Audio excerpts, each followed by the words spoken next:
सबसे पहले आप सबको मेरी प्यार भरी नमस्कार। एक बार ओशो जी बहुत ही सुंदर कहानी सुनाते हैं तीन संतों की।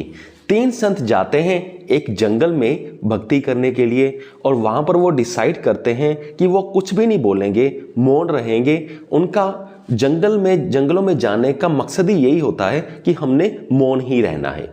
तो वो तीनों चले जाते हैं, एक जगह पे बैठ जाते हैं और 1 साल बीत जाता है। वो तीनों मौन बैठे रहते हैं। पर 1 साल के बाद एक पर्सन आता है, घोड़े पे सवार होता हुआ उनके सामने से गुजरता है। पहला संत कहता है, वाह, ये तो बहुत ही सुंदर एक सफ़ेद रंग का घोड़ा है। तो 1 साल के लिए वो एक ही लाइन बोलता है 1 साल में, पर वो बोल देता है।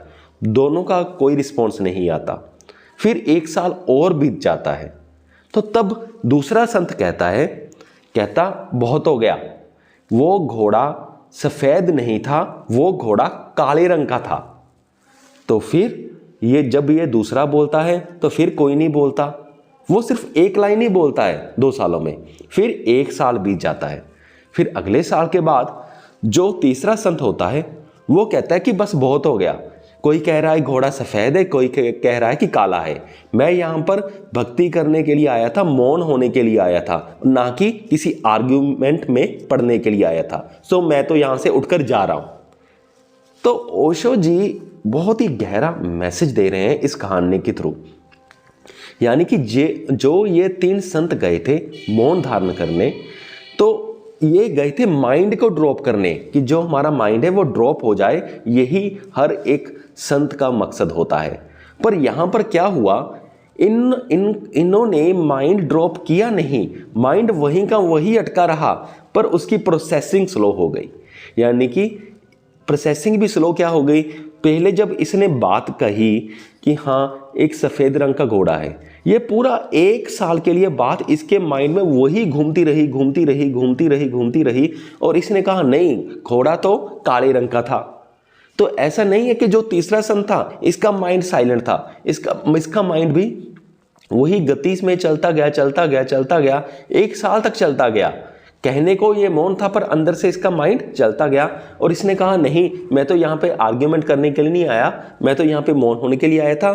तो मैं तो उठ के जा रहा हूँ क्योंकि आप दोनों ने बहस शुरू कर दी है। तो इससे क्या हुआ, इससे ये हुआ कि ये तीनों संत ही फेल हो गए अपने माइंड को ड्रॉप करने के लिए। तो इससे हम ये समझ सकते हैं कि जो हमारा माइंड है वो ये बहुत ही कनिंग है। अगर एक बात को भी ये पकड़ लेता है तो उसे ये अपने अंदर घुमाता रहता है, उसको ड्रॉप नहीं होने देता।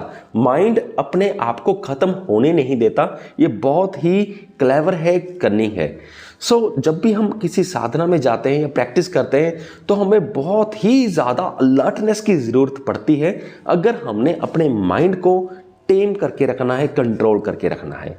सो मुझे पूरी उम्मीद है कि आप सबको ये कहानी अच्छी लगी होगी।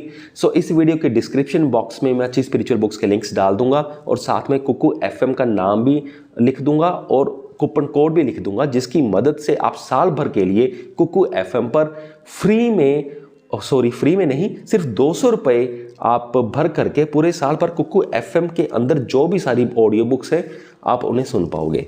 सो इस वीडियो को देखने के लिए आपका बहुत बहुत धन्यवाद।